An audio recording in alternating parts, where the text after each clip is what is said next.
இன்றைய நற்செய்தி வாசகம். 8 நாட்களுக்குப் பின் இயேசு சீடர்களுக்கு தோன்றினார். யோவான் எழுதிய தூய நற்செய்தியிலிருந்து வாசகம். அன்று வாரத்தின் முதல் நாள், அது மாலை வேளை. யூதர்களுக்கு அஞ்சி சீடர்கள் தாங்கள் இருந்த இடத்தின் கதவுகளை மூடி வைத்திருந்தார்கள்.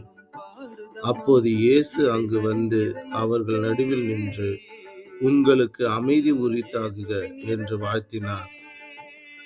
இவ்வாறு சொல்லிய பின் அவர் தம் கைகளையும் விலாவையும் அவர்களிடம் காட்டினார். ஆண்டவரை கண்டதால் சீடர்கள் மகிழ்ச்சி கொண்டார்கள். இயேசு மீண்டும் அவர்களை நோக்கி, உங்களுக்கு அமைதி உரித்தாகுக. தந்தை என்னை அனுப்பியது போல நானும் உங்களை அனுப்புகிறேன் என்றார். இதை சொன்ன பின் அவர் அவர்கள் மேல் ஊதி, தூய ஆவியை பெற்றுக்கொள்ளுங்கள். எவருடைய பாவங்களை நீங்கள் மன்னிப்பீர்களோ அவை மன்னிக்கப்படும், எவருடைய பாவங்களை மன்னியாதிருப்பீர்களோ அவை மன்னிக்கப்படா என்றார்.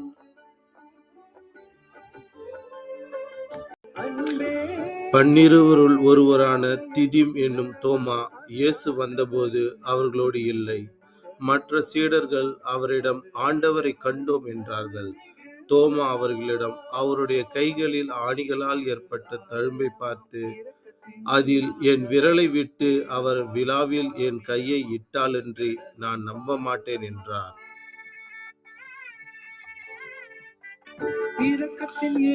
8 நாட்களுக்கு பின் அவருடைய சீடர்கள் மீண்டும் உள்ளே கூடியிருந்தார்கள்.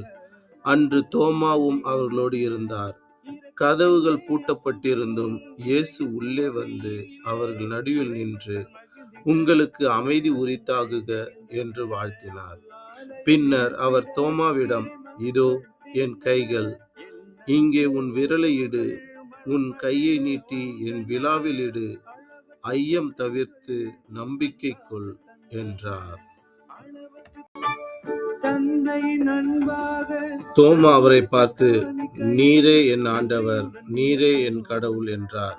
இயேசு அவரிடம், நீ என்னை கண்டதால் நம்பினாய், காணாமல் நம்புவோர் பேறு பெற்றோர் என்றார். வேறு பல அரும் அடையாளங்களையும் இயேசு தம் சீடர்கள் முன்னிலையில் செய்தார். அவையெல்லாம் இந்நூலில் எழுதப்படவில்லை. இயேசுவே இறைமகனாகிய மெசியா என நீங்கள் நம்புவதற்காகவும் நம்பி அவர் பெயரால் வாழ்வு பெறுவதற்காகவுமே இந்நூலில் உள்ளவை எழுதப்பெற்றுள்ளன. இது ஆண்டவரின் அருள்வாக்கு. கிறிஸ்துவே உமக்கு புகழ். Praise the Lord.